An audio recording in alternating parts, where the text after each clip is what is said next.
From The Human Condition, a User's Manual by Arnold Kunst, May 4th.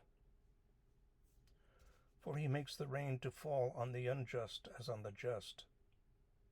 The Bible. Reality seems replete with injustice. On the same tree, two apples are subjected to the same climactic conditions, the same soil conditions, and the like.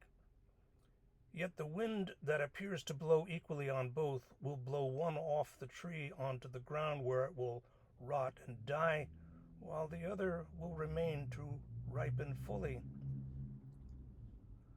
Life on a fairly regular basis presents us with a steady diet of roughly similar injustice. And if I'm not careful, I'll end up clinging overmuch to what is passing. The clinging, of course, is understandable. Augustine of Hippo says in his Confessions, "You have made us for yourself, O Lord, and our hearts are restless until they rest in you." In short, as for water in a parched land, I seek out the security that only heaven will provide, but like a child, I've got problems with delayed gratification. So naturally I cling overmuch to a mother, a spouse, an offspring, a bank balance. And with all the apparent fickleness, all the apparent inequity of life itself, these can be snatched away from me in the twinkling of an eye. So how do I reconcile all this with the belief in a prodigiously loving, solicitous God?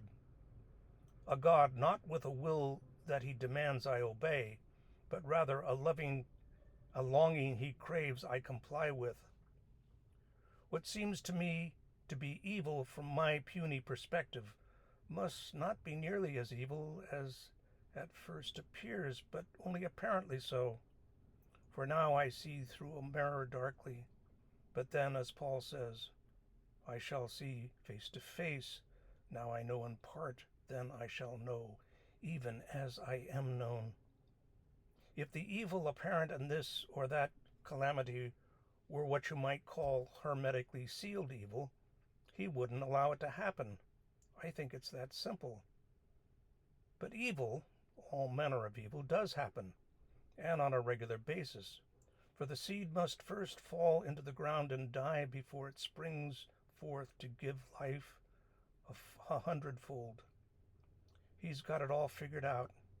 It's my place, as it was Job's, to say, "The Lord giveth and the Lord taketh away. Blessed be the name of the Lord." Arnold Kunst.